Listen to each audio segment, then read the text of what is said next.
আপন মানুষ ছেড়ে গেলে কি করবেন? কান্নাকাটি করবেন? হতাশ হয়ে পড়বেন? টেনশন করবেন? না, যারা আপন মানুষ তারা কোনোদিনও ছেড়ে যায় না।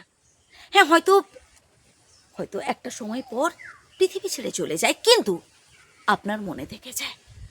তারা কোনোদিনও আপনাকে ছেড়ে যাবে না। আড়ালে থেকেও কিন্তু আপনার জন্য প্রার্থনা করবে বিধাতার কাছে। যদি সেই মানুষটা আপনার থেকে বয়সে বড় হয়ে থাকেন, আশীর্বাদ করবে যাতে আপনি প্রত্যেকটা পরীক্ষায় উত্তীর্ণ হতে পারেন, প্রত্যেকটা জীবন যুদ্ধে যাতে আপনি সফলভাবে পাশ করতে পারেন, জিততে পারেন। আর যারা ছেড়ে যাওয়ার, তারা এমনিতেই ছেড়ে যাবে। তারা কোনোদিনও আপনার জন্য পারফেক্ট ছিল না, আর তারা কোনোদিনও আপনাকে ভালোবাসেনি। সেই মানুষটা স্বার্থপর, সেই মানুষটা হচ্ছে সুবিধাভোগী। ও আপনাকে ব্যবহার করেছে, ছেড়ে দিয়েছে। এবার কে কিভাবে কেমনভাবে ব্যবহার করবে আপনাকে, সেটা আপনি বুঝতেই পারবেন না, সেটা আপনি বুঝতেই পারবেন না।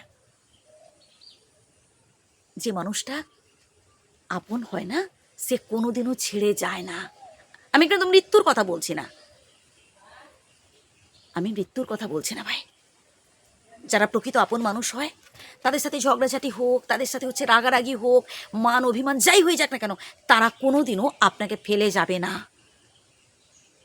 আপনার দুঃখ দেখে তারাও দুঃখ পাবে, আপনার কষ্ট দেখে তারাও কষ্ট পাবে, আপনার সমস্যা দেখে তারাও ছটফট করবে আপনাকে সমস্যা থেকে বের করে আনার জন্য। কারণ তারা তো আপন মানুষ। তাই সেই আপন মানুষ হচ্ছে, তাদের সাথে আপনার রক্তের সম্পর্ক থাকতে পারে, নাও থাকতে পারে। আমি তো অনেক পরিবারে দেখেছি, এক বাড়িতে দুই ভাই আছে, রক্তের সম্পর্ক দুই ভাই, বাট মাঝখানে দেওয়াল গাঁথা। সামান্য একটু বিষয় আশয় নিয়ে নিজেদের মধ্যে ঝগড়াঝাটি, অশান্তি। ভাই, রক্তের সম্পর্ক থেকে কী লাভ? যেখানে বিশাল দূরত্ব নিজেদের মধ্যে, যেখানে একে অপরকে বিপদে সাহায্য করে না ভাই, সেখানে রক্তের সম্পর্ক থেকে কী লাভ? কিন্তু এমন অনেক মানুষ আছে দেখবেন, তাদের সাথে কোনো রক্তের সম্পর্ক নেই, কিন্তু মনের নিবিড় টান আছে। তারা সত্যিই শুভাকাঙ্ক্ষী, তারা আপনার ভালোটাই চান।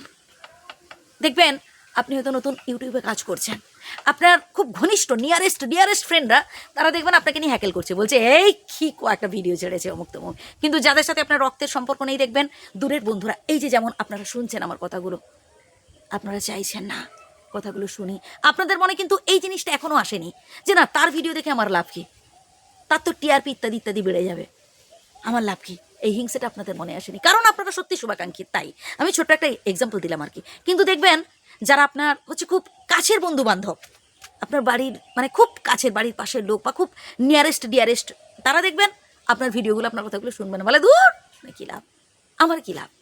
এটাই হচ্ছে বাস্তব কথা। তো আপনাকে আপনার কাজ করে যেতে হবে, একটা সময় দেখবেন আপনি ঠিক সফল হতে পেরেছেন।